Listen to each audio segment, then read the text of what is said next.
Kind of on a side burner at the moment. I'm working on other projects that have been kind of delayed for a while, and I'm figuring out what's going to happen. It's been kind of a shock, and kind of interrupted the train of what I had going, which is to try and get more and more people involved in the idea that we're doing this for a pretty good cause. Like, it's sort of a private cause, but it's a pretty good cause, and that was going pretty well. But now the city sort of stepped in and is I don't know, it's just caused a little bit of a ripple in what was going on. So either I'm going to be continuing back up again here in the spring for a spring reopening, or the city will be taking the property. But not without a fight. I definitely am not a stranger to a fight, to try to do something that I think is good and that I think is right, and it sort of gives you strength, even though like such a big entity is against you.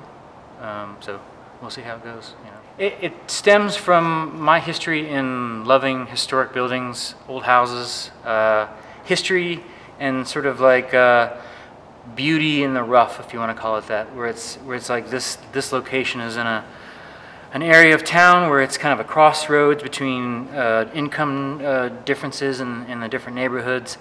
And my background, working and living in the Caribbean, is that you get that mix down there. You get like cultures from all over the world that are living together in a sort of just a separate climate, that's in an environment that's abstracted completely from everyday life as far as those cultures are concerned. So everybody kind of gets along, everybody's having a great time, very positive and upbuilding culture. So I wanted to try and repeat that. I wanted to try and have a space like the beach where everybody can kind of come and feel welcome. Everybody can feel like there is something that they can celebrate going on here.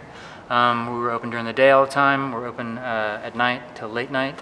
All kinds of bands, performances, poetry slams, all kinds of fun stuff, chainsaw demonstrations, survival demos and things like that.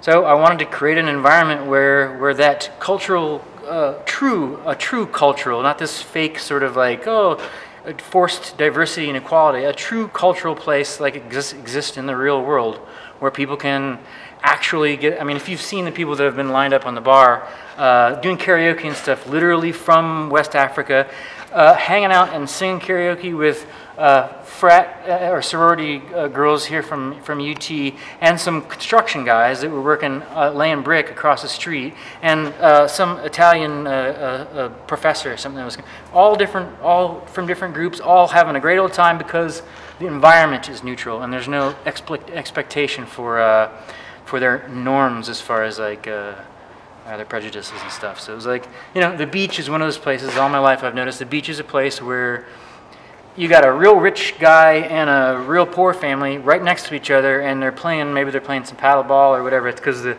beach, there's no pomp and circumstance. There's no like premise to be able to go on to judge people or anything like that. It's just nature, and that's it. And I've always been a lover of the reef and surfing and exploring wildlife, and that's one of those places where everybody has something they can enjoy.